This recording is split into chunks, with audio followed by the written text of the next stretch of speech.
E aí, meus amigos, tudo bem?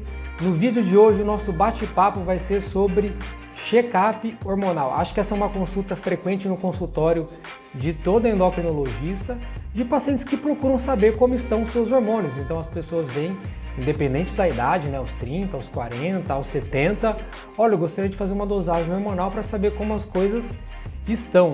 Então eu vou explicar para você hoje o que faz sentido nesse tipo de avaliação, o que não faz e como você deve proceder em caso da suspeita de algum problema hormonal. Então, o que todo mundo sempre lembra, né, quando a gente fala de hormônios são tireoide, cortisol, hormônio do crescimento, conhecido também como GH, testosterona e os hormônios da menopausa. Então, eu vou explicar um pouquinho sobre cada um deles e quando você deve ou não fazer o rastreamento, né, fazer a dosagem para saber se existe algum problema. Então, o mais comum, exame da tireoide, ele faz parte de um rastreamento de rotina para qualquer pessoa? Não faz, pessoal. Então, quando nós devemos dosar o exame da tireoide? Então, claramente existe um consenso em gestantes, porque a falta do hormônio da tireoide para o nenê pode fazer muito mal no desenvolvimento, né, do bebê, inclusive levar a risco de parto prematuro, abortamento. Então, nessas pessoas, com certeza você tem que dosar. E em pessoas que têm outros parentes com problema de tireoide, porque existe maior chance, se você tem alguém na família com uma alteração de tireoide, de você ter também. Então, de modo geral, seriam essas as indicações para pacientes que não têm nenhum tipo de sintoma e queiram fazer um check-up da tireoide. Cortisol, Rodrigo, quando dosar? Lembrando que o cortisol, ele não se enquadra em nenhum exame de rotina, né, de check-up, assim, que é um erro muito comum que nós temos visto hoje em dia nos pedidos, né, de alguns profissionais. A falta do cortisol é uma doença extremamente rara, que é chamada de insuficiência adrenal primária, e a doença que gera o excesso de cortisol ela é tão rara quanto, que é chamada geralmente de doença de Cushing. Então, via de regra, o cortisol ele não faz sentido no exame de rotina. Se você estiver com alguns dos sintomas que eu vou dizer a seguir, por exemplo, sintomas de queda de pressão, né, hipotensão, a pressão sempre muito baixa, glicose do sangue sempre muito baixa, fraqueza intensa associado com o exame de dosagem do sódio baixo, potássio alto e a pele ficando mais escura, tudo isso junto, né, pessoal? Não é só porque você está cansado que tem que dosar o cortisol, é tudo isso, né, no mesmo pacote. Aí sim a gente pode fazer a investigação da falta do cortisol, que é uma doença extremamente rara, certo? Então o cortisol não faz parte de um check-up rotineiro para pessoas também assintomáticas. Próximo exame, GH, então hormônio do crescimento. Como o próprio nome diz, hormônio do crescimento. Quando nós devemos investigar a falta do hormônio de crescimento? O mais óbvio, né, em crianças, né, que não têm um desenvolvimento adequado, que não estão crescendo, que é a doença chamada de deficiência do hormônio de crescimento, que é uma doença também que não é comum.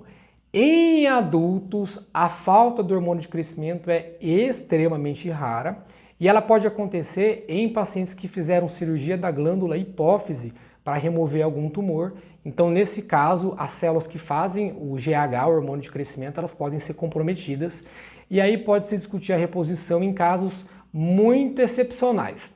Então, de rotina, dosar GH ou o seu composto ativo, né, a nível sistêmico chamado de IGF-1 não tem necessidade. Rodrigo, e a testosterona? Eu já fiz aqui alguns vídeos sobre a testosterona, se você não viu, volte um pouquinho algumas semanas atrás que você vai encontrar ele ali, mas dando um resumo geral. Testosterona faz parte de exame de rotina em mulheres? Jamais, que é uma coisa que a gente tem visto com uma frequência muito grande. Mesmo que você esteja com indisposição ou piora da libido, não faz parte por vários motivos, eu já expliquei nos vídeos anteriores.